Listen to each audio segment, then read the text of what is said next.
Welcome back to Highlander Heart. It doesn't seem like it was that long ago that we were here celebrating the start of filming, and that was just towards the end of last year.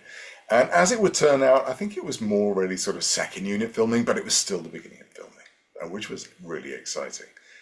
And then the new year came around, and you kind of think, oh, well, maybe they're just shooting some B-roll, just shooting some extra stuff, you know, and then out of nowhere came these glorious photos.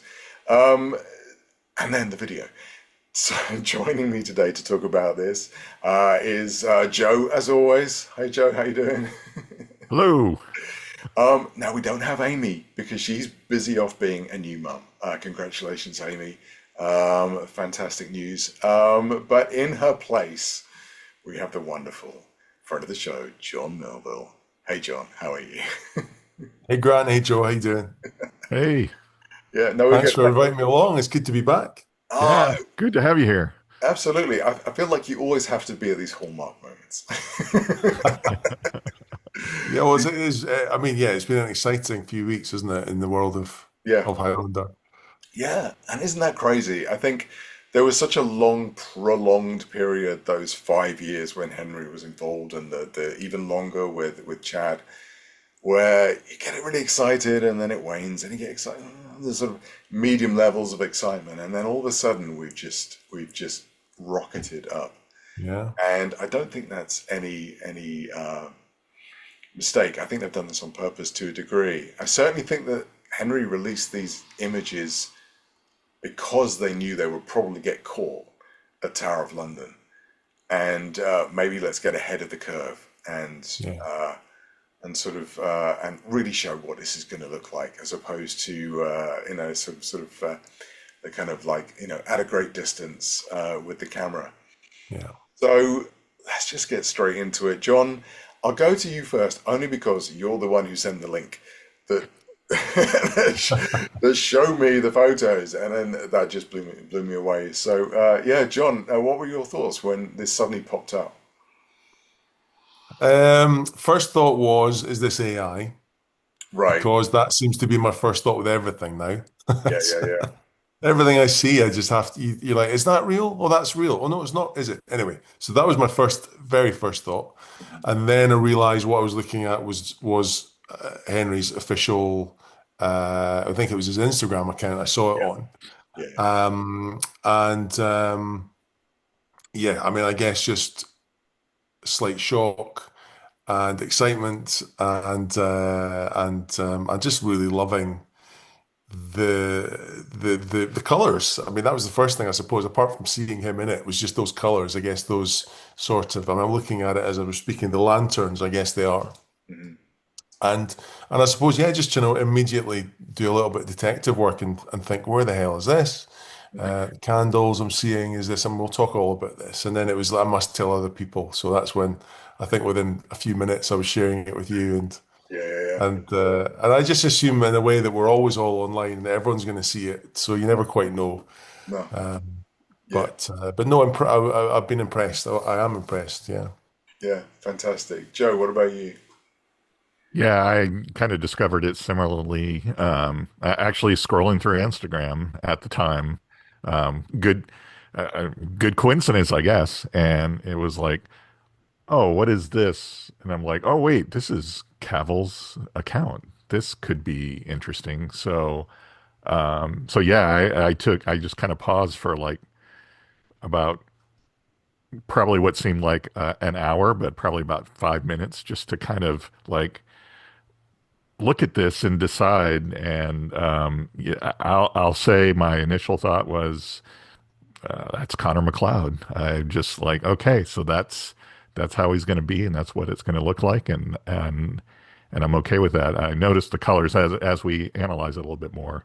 I'll have more to say on that, Yeah, yeah, but yeah, I was just like oh, and then immediately thought to, much like John, to share with you, but then I saw I was already up on Highlander Heart, and I'm like, oh, I'm sure he's already seen it, but excitement and the feeling of this is really real. I mean, yeah, I think all of us know, knowing the film industry, that you go long stretches of time without knowing anything. And as John said, because, uh, you know, people are going on location, that's when things start happening. And then it seems like to be a flurry of things and then nothing for a while.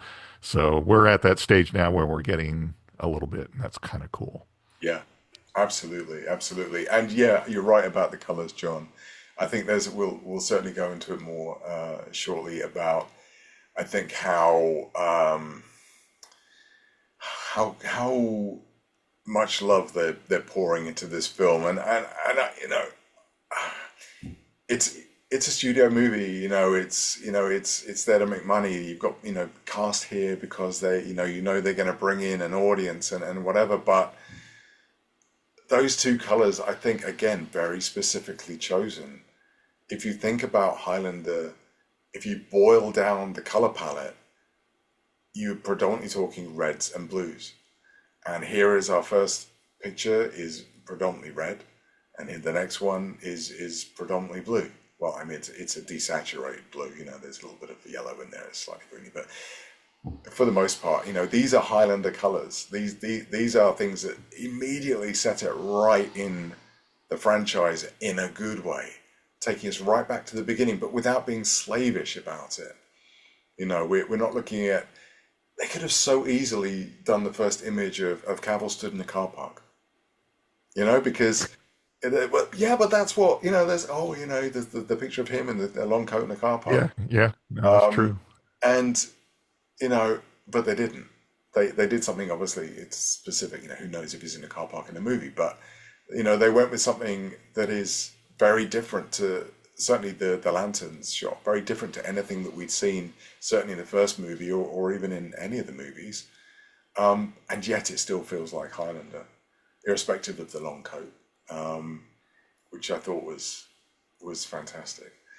So as someone who works all the time with visuals, as you are, Yeah. I mean, I'm just looking in closer, he's looking a little bit. I suppose the question, what's the question really? It's just about how well they don't just randomly share these photos. So do you think this was set up where they thought, right, we'll set this photo up as something we'll release, or do you think it just happens to be a screen grab from a scene, or just wondering if you can work that out from your knowledge of how these things Well, might work? the thing is, I know. Obviously, when you go back to '86, we know that David James was on set for the large majority of the shoot, Yeah, taking the most amazing photos, incredible photographer. So we know that happens, and we know that sometimes photographers are on set, and they do that, and it's a great thing to do. I know personally from sort of working with on the side of indie film, people don't do that enough, but I would have always advised them to do that because as somebody who creates film posters, we need good material to work with. So have a photographer on set. I think they have a photographer on set, or at the very least did during this time. I mean, this could have been taken by one of the crew maybe, but I mean they look really nice. I mean the composition's fantastic yeah, it was great. and everything. So I think that yeah, these are obviously scenes from the film, and they just thought, well, here is this looks beautiful, which it does. I'm going to grab this, and they probably took maybe some other shots and things, but I kind of feel like it was purposeful. I don't think they just sort of took these shots and went, oh, do you know what? Let's chuck them out. I think they went, Yeah, this is how we show people who have waited and doubted for so long that actually no, it is here. It's not just coming. It's here, and we're doing it, and this is what it looks like, and you know, the, you know, yeah. I mean, as well, he does, like I say, I'm just going to zoom in a little bit if I can, but he does look like he's either been in a fight, doesn't he? Because he's looking a bit, the fringe is looking a bit sort of askew, and this is not a perfectly sort of Yeah, what's the term? Yeah, the Coiffured craft. Yeah, yeah. That's um, person. It's like yeah, he's something's been going on there. He's either been running or he's maybe had a fight. Maybe this is the end of a fight, or maybe. Yeah. Well, so the thing to consider, and I'll say this, and maybe I'm not a true fan, but my first thought with the colors was not, oh, this is an homage to the original movie, and we're honoring that. My first thought was, oh, so Stahelski's using the color palette he used in John Wick, and he was very specific with the colors in John Wick, where red was always used in violent scenes Mhm. and scenes where he's fighting. Blue was always scenes where John Wick was in control or experiencing loss, and gold, which is not represented here, well, maybe by the candles, invoked scenes where he was talking about his past or something from his past was prominent in the story. So if we take that, Mm. then the scene with all the candles and everything seems to me to indicate that he's possibly in the past fighting or having just fought, as John said. And then blue is where he's obviously on holy ground, although you could argue he's on holy ground in this other one, but he's on holy ground in the blue scene and in control or at rest with whatever's going on. So that was kind of my first thought with the color palette. And like, oh, Stahelski is borrowing from John Wick, which makes sense since, he directed that as well. So. Yeah. No, And absolutely. all the fight scenes, pretty much all the fight scenes in John Wick are always in the dark or at night. Uh-huh. So Yeah, true. anyway, But no, thank you, genuinely thank you for that color breakdown because I think that's fantastic. And knowing that he could bring that into this movie is another level. Again, another level of just yeah, that's awesome. I think, firstly, John, to speak to your thing about him being slightly more disheveled with the hair, that it seems to be appearing in everything that we've seen so far. And I think mm, it's a way, I think, of giving him, he's got slightly more at the back as well, which we haven't seen. And I'm really getting into the nerd weeds here. Um, but it is presenting a version of him that we haven't seen before. mhm. And I think that's maybe a choice, a look, having this hair coming down on the side of his face is how we're going to see Connor sort of throughout, and this is kind of what he looks like, and just the point, Constant sort of battle, a constant fight through time. I guess he's been yeah, yeah, always yeah kind of, yeah, always looking a little, on the and he back foot, looks, maybe. yeah, and he looks world weary, which is Yeah, what we looks need. tired. Yeah. Yeah, which is absolutely what we need. We didn't need, and this is what I think people were concerned about initially with his casting, a comic book character. We're not after a comic book hero here. Connor is anything but. Um, and so I think we're seeing that, and that's fantastic in and of itself. To our point, I can't remember with Joe whether you said whether you thought that this was or wasn't on holy ground, but I would argue it probably is because it does look like a yeah, temple. yeah. I mean, I wonder if they're going to try to do like they did. I think there was that episode of the series where it's like, wait, he's fighting on holy ground. It's like, well, it's a Templar shrine, so not necessarily. So it's a shrine, but is that holy ground? But I lean towards this being holy ground. So either I'm guessing he either he's walking out to have some kind of big battle, or just has had one and Yeah, is there for respite. I think knowing how much that Stahelski and Cavill are big on the lore and the writers, that I think there's a lot that we were told in the first movie, like, oh, it's forbidden to fight on holy ground, and these are the rules. I think I trust them to kind of show us why, though, not just like, oh, hey, you can't fight on holy ground, and everyone's going, okay, why? It's like, here's why. This is this is bad, right? So I hope we get to see that more visually. So I'm wondering if that's tied into this somehow. So we'll yeah, see. possibly. And do you know what's just occurred to me as well? You're talking about the color palette and specifically the gold relating to past.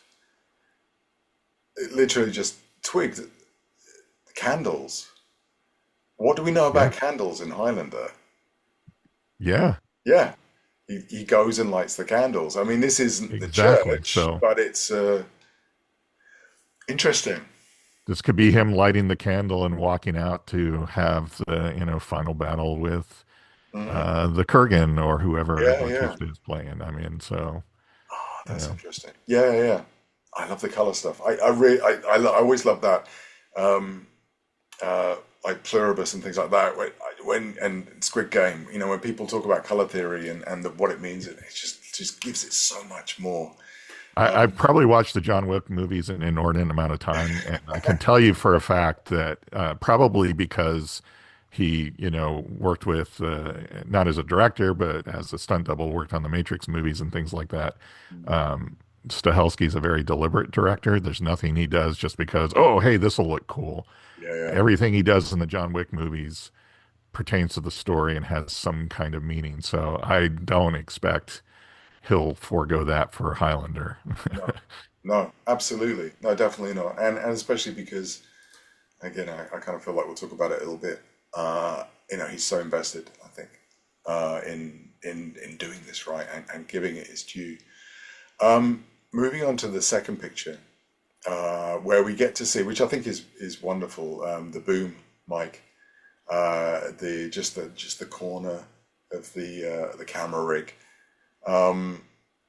I mean, again, that's it evokes a lot of I don't know, just sort of emotion, interest. What's going on? What is he looking at? Yeah, and it was actually Amy's husband who I saw who first pointed out that they have perfectly replicated the church from the first movie in the stained glass at the back of the church. And now I don't know if they've actually gone, because we know they're filming in London, whether they've gone and shot in the same church or whether they have just replicated this on set, on a sound stage. But again, another level of love and sort of respect for the first movie. I mean, if that is a soundstage, that's a lot of.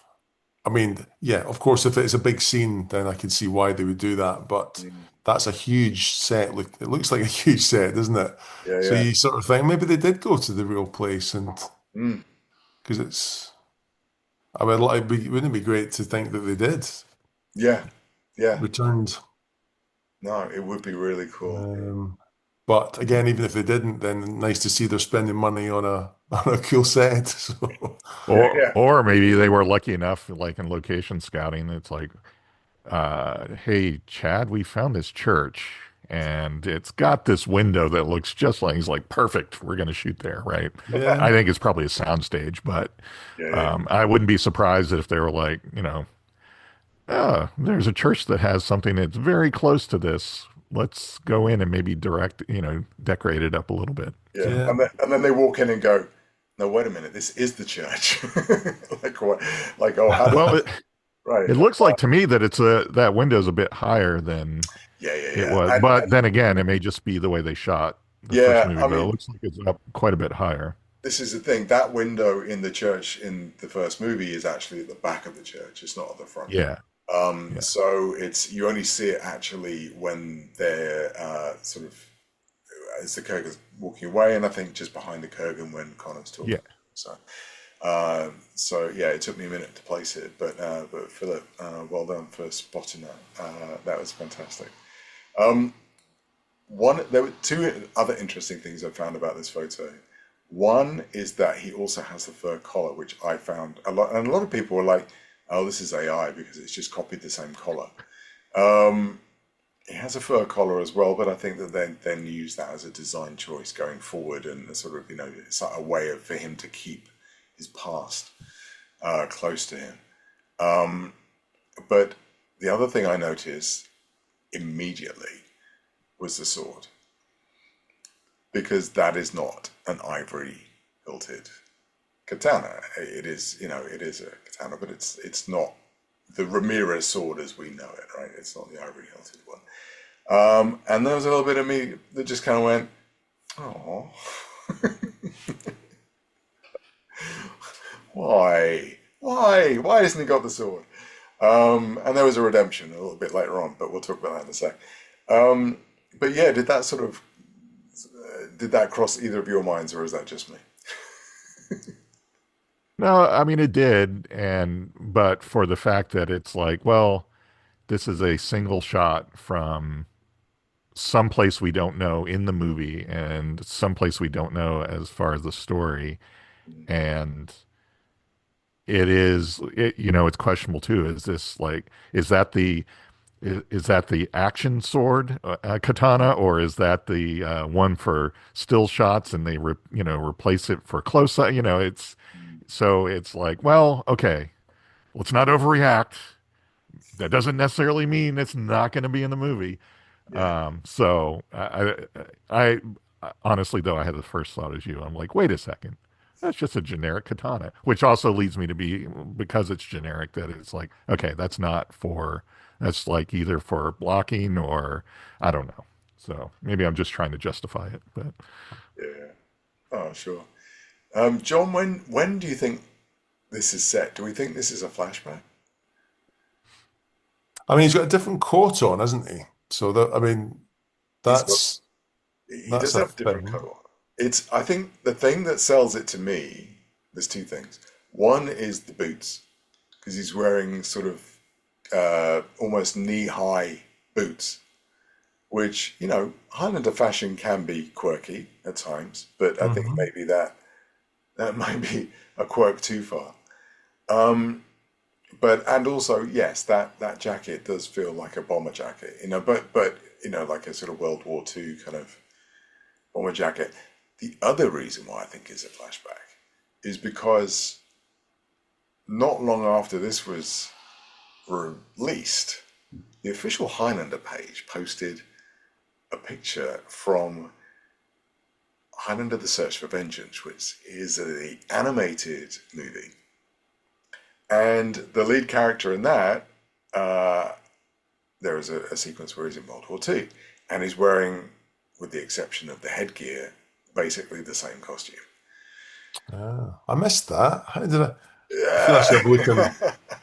I feel I should have a look on their Facebook page now, but I'll wait just now. yeah. So that was Do you immediately, I think they're was putting like, out Easter eggs as well? well, this is what it feels like. I was like, okay. I was already feeling like this felt like a flashback to me, even though it feels like it's the church from the first movie. And obviously, we've got this idea of, are they remaking it, or are they kind of expanding it? And we know that they're expanding it. We know it's not going to be shot for shot. But yeah, there's an element of this where I thought, oh, this feels like a it feels like a flashback. And then when I saw that, I thought, okay, yeah, I feel like this is a World War II flashback, or the World War II flashback. We know what happened in the first movie. We did see a Yeah, World yeah, War II yeah. flashback. I mean, if So Rachel was in the movie, this could be the scene where he finds Rachel, right, or yeah, rescues her. So yeah, absolutely. I So don't think that's she is, but well, we don't know. I mean, yeah, she's not being cast as far as we know, but who yeah. knows?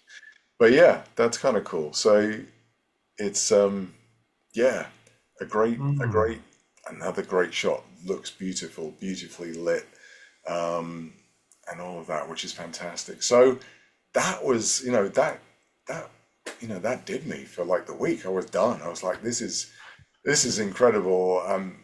We know what he looks like now,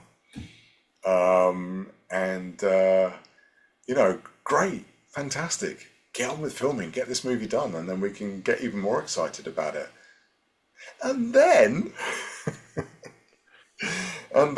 a wonderful human being by the name of Unbox PhD um, went to the Tower of London where they were filming, and uh, hands up who knows why the Tower of London is important to Highlander. Well, isn't that where? Yeah. Well, anyway, sorry. Go ahead, John. No, no, I go feel for it. like Go I for feel it. like Go you for it. should say this, John, because you're Mister, Well, history of Highlander. I mean, come well, I on. mean, I think we all, he said it many times, but Greg Wyden, that was where he visited Mhm. when he came. Gregory, well, I guess for people who maybe aren't huge fans, Gregory Wyden who created Highlander, came up with the original concept and wrote the original script.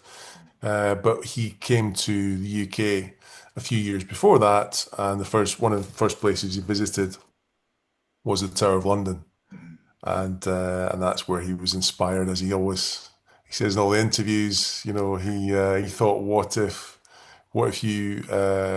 if you owned all this, and what if you'd used all these things, I think, and then what if you'd actually um, been there? What if you'd used all these swords and armor and things through the years, through the centuries?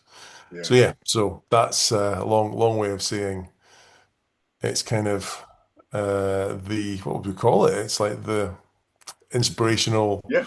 It's the The beginning of it all. birthplace of Highlander. Yeah. birthplace. Yeah, we could Yeah. call it Yeah. that. Yeah, Absolutely. And again, like props to them for throwing that in there. They didn't have to yeah, do that.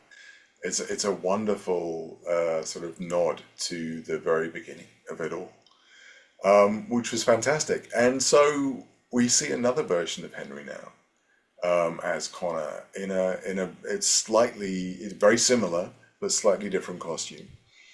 We have what I had spotted already, just because I'm a ridiculous nerd when it comes to the first movie, a leather bomber underneath the trench coat, as per Christoph's portrayal in the first movie. And here we see it even more so. Curiously, we see what seems to be the same trench coat, but now it doesn't have the fur collar. I'm sure maybe just has a bunch of trench coats. I mean, I guess you would, right? Just in case. Crack yeah. out another one. There is an inordinate amount of leather going on in this, and I mean, that's There is a lot of leather. Yes. somebody commented actually, like, what is the white on top of his lip? I was like, it's sweat. Look how much leather he's wearing. I mean, it's cold out there, but bless him. And also a little hoodie, which is kind of cool. Now, there is one of our members on the Facebook group, Sharka, who pointed out a couple of things.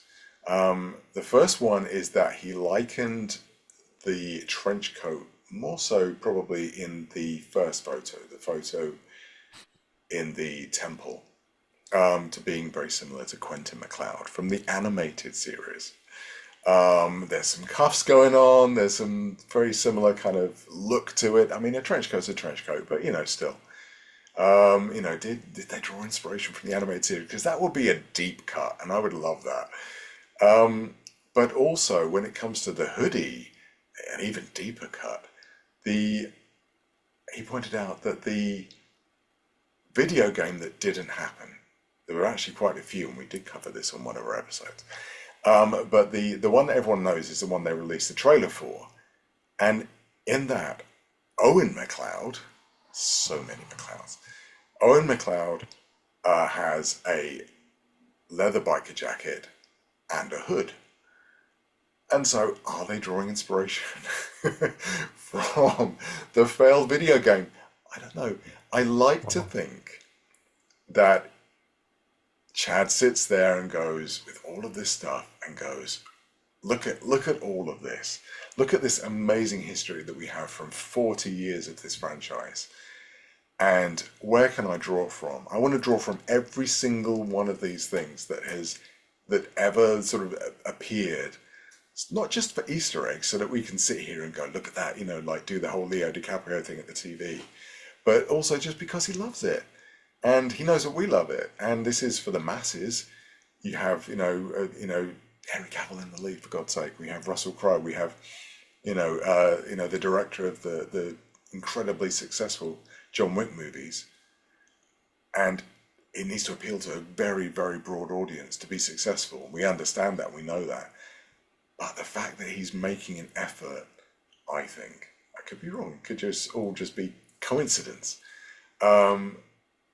to show us that actually no, he loves the franchise, maybe as much as we do. And it's when it all comes down to it, it's really starting to feel like a love letter to Highlander, and I love that. I think that's fantastic. So I'm going to invoke that which ah, is supposed to not ever be named, and say when I saw the photos and the video, and especially for some reason, the motorcycle that he's riding in some of the pictures, looking like kind of an old school motorcycle. My first thought, especially with the muted colors and the costumes and all the leather on Connor, I'm like, is he giving a visual nod to Highlander 2? Right. Because it felt very much like that. And I know, well, I don't know, but it's been hinted that the present day in this movie is not our present day, but a few years in the future. Yeah, So yeah, I'm like, oh, is he going to give us, it's like, hey, I'm going to either jab the hardcore fans or kind of try to normalize and pay a loving tribute to Highlander 2. yeah. Especially like the cobblestone streets and stuff like that's like Right. that really looks like the battle he had with Corda and I don't remember his name Reno. now. Yeah, yeah, yeah. Yeah, so Yeah. I'm like, maybe he's giving some if he's going to that much trouble to like invoke things from the church from the first movie, things from anime maybe. It's not too far out of the realm of possibility that it's like, oh, let's give a little bit of a kiss to Highlander 2. Maybe. I don't know. Yeah. I'd be more than happy with that. Yeah. Absolutely. So, amongst this incredible footage that we see, I think basically, yeah, you mentioned the motorbike. What we seem to have is a motorbike being ridden by Connor. And then I can only assume being hit by a car because all of a sudden we're then seeing him on the floor in front of this car and he picks himself up. And, I must say, I really hope Henry's taking it easy here because I think we're still in the early days of recovery after his injury. So, don't overdo it. And I'm sure he's not. I'm sure they're all very, very much aware how important it is to keep him safe. And then he's presented with Jeremy Irons. And there he is, evil goatee beard and all. Also in a trench coat, which I found interesting. But we know that he is the head of the Watchers, right? This is what was released about. We don't know his name. We can only speculate what he might be called if they're going to link it back to the series. Horton. But here we go. So we now have Connor and one of the potential villains from the movie. And I've always had this theory that there was always a second villain when they sort of said that Michael Fassbender was going to be the villain, and he was clearly never going to be Kurgan, so who was he going to be? It would be someone like this, ahead of the Watchers. But I also spy in one of these photos, there is another guy next to him to his right. Try doing a Google image search, hasn't worked. Can't figure out who this actor is, but I would say he is definitely an actor and not crew because he's wearing very nice shiny brown shoes. So I think maybe we have another Watcher on site as sort of a backup for Jeremy Irons' character. So, there's another potential interest that we have there. But nothing was as interesting, in my opinion, when we saw all of these, than when we finally saw the katanas. The ivory hilted katanas in the background being held by a guy who I just did a little live stream with Kevin on Blood of Kings. And he said, which is very true, this guy is probably almost as famous at this point in Highlander fandom as Henry Cavill or Jeremy Irons. I wouldn't need to know this guy's name. He is clearly the prop master for the show, and he is holding at 1.2 of two katanas. Probably one of them is the hero, and one of them will be the stunt one. But we got a really clear shot of him holding one of them as well. And do you know what? That looks incredibly similar to the original hilt, which I was actually really surprised by. I thought they might go off on one and do something completely different, or something, plus, like a really like open mouth kind of dragon, or something like that. But I think they've really stuck close to the original. Um, Yeah. yeah. Did you spot that, John, or am I giving you new information here? No, I spotted that. Well, someone pointed out to me because Yeah. there are so many photos Mm, around. But no, it was great to see that. And as you say, or as we're sort of touching on, these uh, references to the past are some of them are, I guess, are nice to have, and then others are. It feels vital to have in a way, doesn't it? yeah, Like, yeah. I mean, yeah. I was going to jump to the music, but that's far in the distance about Queen. But We'll get there. maybe sooner than late. Who knows how soon we'll find out these things. But yeah, Yeah. but no, exciting. Yeah, Yeah. No, good on, Chad. yeah, yeah, yeah, absolutely. What about you, Joey? Yeah, no, that's why I was kind of alluding to that earlier photo Mm, that I mean there may be a story point at which he like loses that katana and thinks it's gone forever, but he continues to use one because that's what he's like really learned on and used. And maybe for whatever reason, in the mm, present day, the watchers are like, "Hey, we found something for you," or something like that, or using it to taunt him or something like that, and he has to reclaim it or something. So, mm, um, Mm. but yes, very happy to see mhm, that is there. So it's like, okay, so that's going to be there. And I agree with you that John, that there are nice to haves as far as Easter eggs. It'll be like, oh, we know what that means. mhm, And there are things that I think, I think there are things that every Highlander fan feels that are vital to the movie, and I don't know that they're all the same. So I would say, here's the thing: I'm not making this Highlander movie, right? If I was making it, I know things that would be in there. Chad Stahelski is making this Highlander movie. So the things that are vital to him to the movies are going to be in there. They may not necessarily be the same things that I feel should be in there. So I'm not going to take that as like, oh, well, lazy writing or he doesn't know. I don't want it to be like every 5 minutes it's like, ladies and gentlemen, silver cup, right? yeah, Ladies yeah, and yeah. gentlemen, Yeah, you know, absolutely. Yeah, yeah. yeah, So, yeah. No. but I think like just what we've discussed, you can put some fun stuff in there Mm, that the fans will make it. The only fan I feel that I really want Chad to make this movie for is himself, honestly, yeah, because I feel like we'll get a really great movie and we'll get a really great Highlander movie. So yeah. that's my thought on that. Well said. Well said. Um, Also, though, just thinking if and this is where you just, I mean, it's all speculation, of course, so Sure. that's the fun part. But if we're thinking that the church sequence is maybe, in, let's say, Second World War, then mhm. potentially, and he doesn't have that katana, does that mean that Ramirez maybe lives longer in this new version? I mean, Ooh, if you've got Russell Crowe and you've got multiple films, I yeah. wonder Oh, if, I have a theory, but yeah, I mean, it probably won't happen. maybe people know more than me. I don't know. I'm not following Yeah, all the spoilers, but it would make, I guess it would make sense to have Russell in multiple films, wouldn't it, as well? mm, But yeah. Yeah.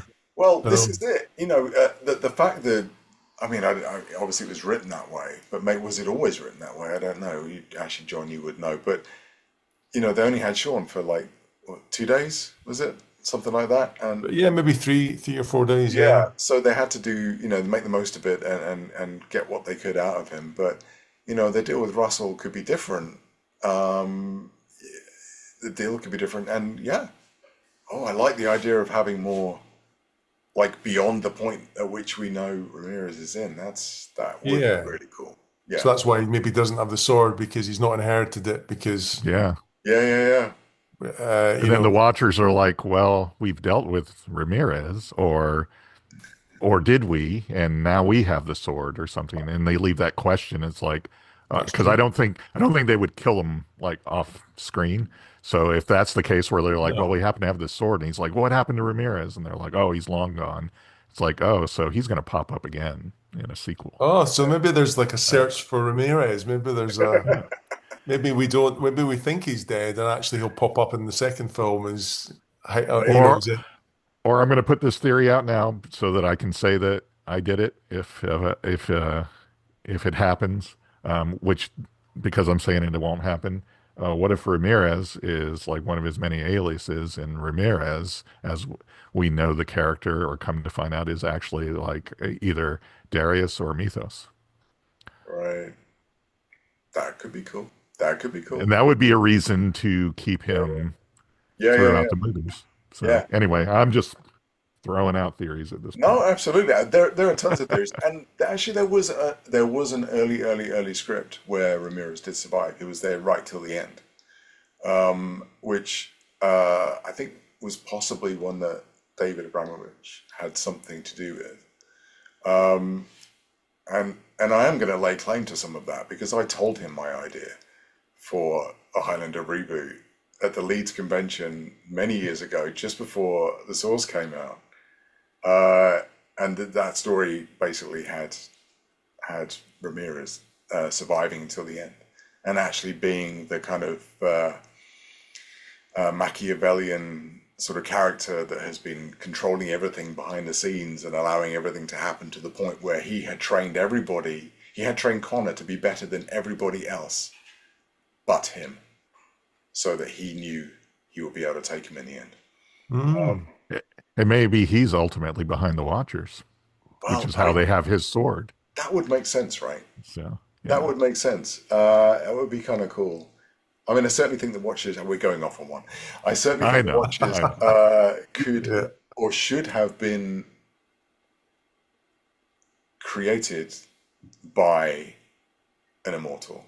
Yeah, Because what better way to rig the game than to be behind the scenes and just watch it, controlling it all from the background, so that you can. Ramirez Mythos started it. See, Yeah, yeah, exactly. yeah. Yeah, I think that'd be pretty cool.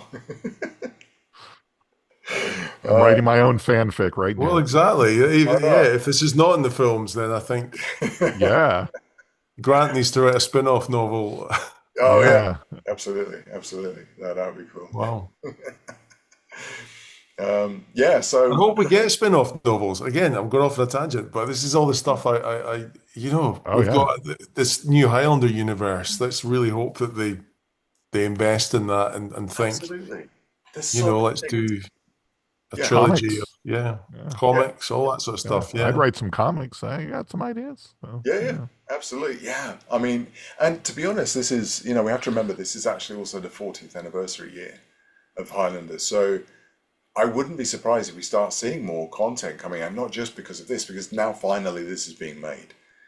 And I kind of feel like Highlander is almost sort of it's been quite dormant for a little while this has been slowly kind of going through the motions. Yeah. Let's see some more legacy stuff coming out. Yeah. It'd be fantastic. I've always wanted to see a Castigear origin story, just his own little adventures and Yeah. Yeah, absolutely. Yeah, yeah. no, definitely. I think that'd be great. So yeah, let's see. Well, TV series, I mean, American Horror Story and Fargo have shown us that you can do an anthology TV series where, Yeah, either each season is a different storyline with a different immortal in a different era, or mm, you could even do like, 2 or 3 episodes on one person and move on yeah, to the next. So yeah, yeah. possibilities are endless. We They can do are. this. They really are. It is. It is. I've always thought it is such the perfect concept to do things like that in. Yeah. They have always been slightly scuppered in the past by the name because it's so specific. Highlander relating to the Highlander, that it's kind of made it difficult in some degrees to kind of move away from that. But I think they can do. I think they'll find. If anyone can find a way, Chad will. So Yep. it's Yeah, and audiences have are different now. We know we understand franchises better, and the Disney Plusification of Star Wars or whatever, and you can just have that prefix of Highlander, and then it can be Castigar's story or whatever, and yeah, yeah, and it's Highlander perfect. Universe Castigear or whatever. or So whatever. Yeah, yeah. Yeah, yeah. but it's perfectly positioned. A Highlander story. Yeah, Yeah. absolutely.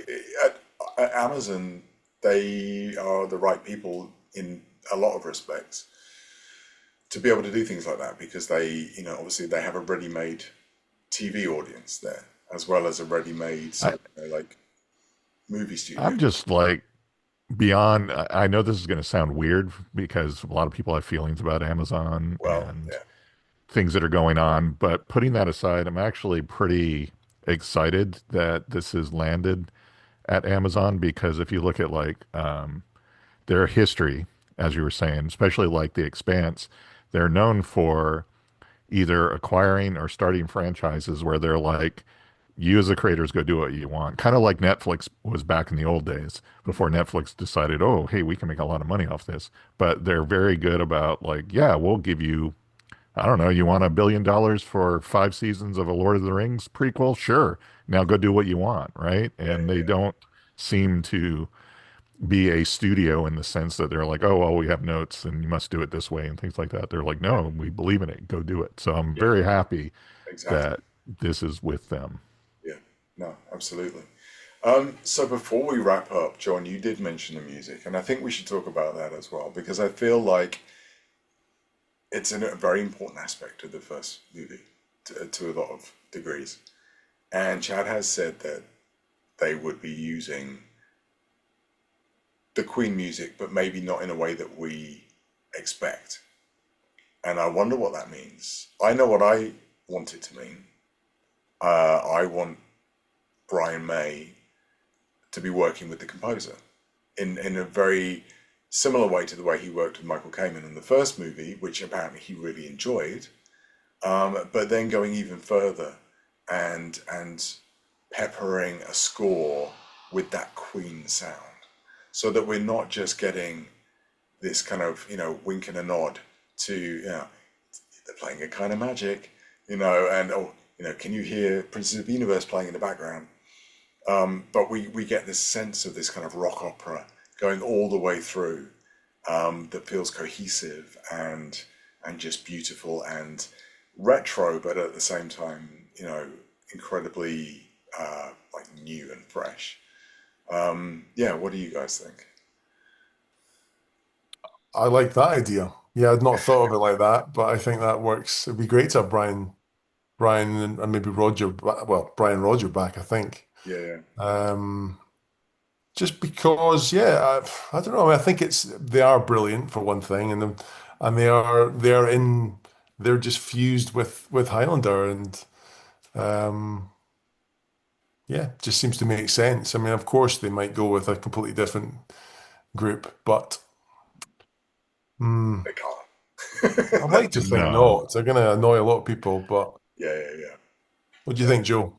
Yeah, I definitely don't want it to be like in Highlander 2 where he puts the money in the jukebox and a kind of magic starts playing and he gives this wry little look in a double take. I'm like, no, again, that's the ladies and gentlemen, yeah, yeah, yeah. Queen, right? So I don't want that. I like your idea of involving Brian May to some extent. And I feel like you said, because of the association with Queen and Highlander, and I think from what I've seen that he was very happy with the working relationship for the first movie, because obviously they were like, oh no, we want to contribute more, we want to do more. But I think that it should be, like you said, in the score capacity because obviously we don't have Freddie around anymore.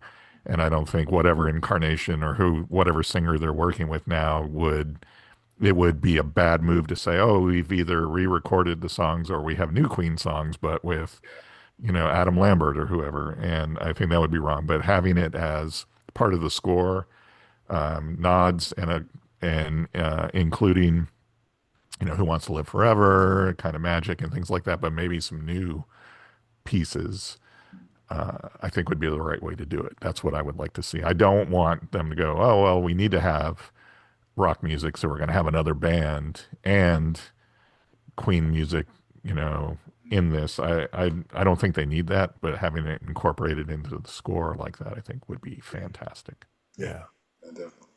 I guess we'll just have to wait and see. I have no doubt that as they film, I believe they're sort of possibly heading up to Scotland after this. So that could be interesting. I wonder if we'll see some stuff there, possibly. It would be great to see him in costume. In that costume specifically would be fantastic. And yeah, so as these things come about, we'll make sure that we're back to talk about it. But no, this has been great. Thank you, John, for coming back. Really appreciate it, as always. And for those who don't know, I'm plugging it again, A Kind of Magic, the fantastic behind the scenes story of Highlander is still available. So please go and get yourself a copy if for some reason you don't have one. Because it is Can't understand why you wouldn't. I was just looking through it the other day. I yeah, honestly, especially when like new things come out, I'm like, I go back and pick up that yearbook and read sections of it. It's just fascinating, even just to thumb through, because there's always something cool that I'm reminded of. Oh, yeah, absolutely. oh, So it's listen, this is the only reason I come on here, is so you say nice things about the book. Because no one else does. I don't know anyone else that. ah. Well, they're Um, wrong. There's something wrong with them. They need to get on board because it's I mean, I've just probably an said amazing book. before. I've said in one of some podcast. I mean, I've got copies of my books on my table, my desk, and I do sometimes have a look through. I don't know why, just because I wrote it, I suppose. Yeah, yeah, yeah, And I just think, yeah, there's so much detail in here. I think I have said this before. There's so much detail. Did I put too much detail in? And I know I didn't, but no, no, it's I'm just actually glad I did it. And but also it's like a different life. I don't even remember writing it. It's so. But thank you for that, because it's obviously great to know people go back to it, which is good. of Yeah. course. Yeah, it's just one of those things that it's a reference there that we'll always have, that we have everything compiled that we need. So Well, I'll say as well, just again, just briefly, but I'm saying, I look through it and I don't know why. That is one of the reasons, of course, I wrote it in the first place, so that because it didn't exist. yeah, So yeah, I suppose in the way I do, I can disassociate myself from it a little bit and go, oh yeah. yeah. I know it was me that wrote it, but no. So I suppose I'm kind of the same as you. I'm just a fan of Highlander, so I want to read more about it. So Yeah, exactly, and yeah. that's the main reason why this YouTube channel exists. It's not to make money. We're not monetized in any way, shape, or form. We just do it for the love. But also, I wanted to catalog everything that Highlander has done, every element of the franchise, and we've been really lucky to talk to people that have. Been behind even to the animated series, the anime, the comic books, the video games and things like that. We've spoken to so many amazing people. The guy who wrote the novelization for the first movie, because I want it all catalogued. I want people to be able to go and reference it, and I want to find out about that aspect of Highlander, and it's there for you. So yeah, in a very similar way, Well, we're about. yeah, and that. Sorry, I interrupted you there. No, no, no. That's it. No, it was just to say I think this is important, and of course now we have social media for all the bad things. Mm. It is actually now recording. It's recording things as it's happening. So for the next person and whoever does a book in the future, or whatever they have in the future, mind implants, or whatever, about Highlander, this version, Yeah, having this information is good, because I know, and Grant, I'm sure you've researched Highlander mm. history and production as well. Maybe you have, Joe. I don't know, but yeah, it's hard to find, because it was the 1980s, and nobody thought in 40 years' time people will be talking about this Mm. No, Yep. and going into the minutiae of it. So yeah, yeah, yeah. anyway, yeah, no, it is important, even though it is just it's a fun video to do this. At the same time, it is, in 40 years' time, people might well be looking back at this. So hello, It's true. Yeah. but Yeah. because they want to know what fans were saying at the time. Mhm. So it is important. Yeah. Yeah, absolutely. Oh, amazing. Well, thank you guys. It's been fantastic. And hopefully we'll see you all again soon. Now, I'm going to give this a try and see if John can remember. Until next time, hold fast. And don't lose your head. There you go. I mean, this was bound to happen, right? The shooting in London, we were bound to get some more set photos and videos very quickly. No sooner had we finished recording than these popped up. Yeah, it's the Kurgan. And I had to include it in this video. So this is an addendum to the previous video. I couldn't quite get the band back together in time to get this out in time. So here's Jon Melville with his initial reaction to seeing the latest photos and video of the Kurgan and Siobhan Cullen. Of course, we wait years for anything to happen, and then we get a ton of photos coming through within a few hours of each other. So who knows what else is going to turn up in the next few hours. But yeah, initial reactions, of course, we've got the Kurgan and MacLeod together at last. So lovely to see them together. More long coats. I think we're going to have a lot of, I might be buying myself a long coat before the year's out. The Kurgan dressed as a priest potentially adds a whole new aspect to the Holy Ground chat that we had. Is the Kurgan the priest at one of the churches that Connor goes to, or who knows? We don't know. But those are two kind of holy ground things we've already seen in the photos from previously, and now we've got the priest look. So yeah, no, I think they're looking good. I don't know about the Kurgan's. Is that a fake beard? Is it a real beard? Looks a little bit fake, but I know on screen I'm sure it'll look great. And of course the photos of them hanging there in midair, or that was in one of the videos of them hanging from wires. I guess mid-fight or at the end of a fight, falling from a height, which we've seen, of course, in the original Highlander, but I'm guessing this is not the end. I mean, it could be part of the end sequence, I suppose. But they probably both have their heads in this one. So, yeah, as we have already discussed, we know nothing, really. We're going on assumptions, which is kind of good fun. I don't want to see loads and loads of videos, photos. I mean, it's nice to see them, but I don't want things spoiled. I really hope there's nothing major spoiled. And then there was that photo of the actress Siobhan Cullen. I'm not sure what part she's playing. I don't think any of us do. I had a quick look on IMDb. I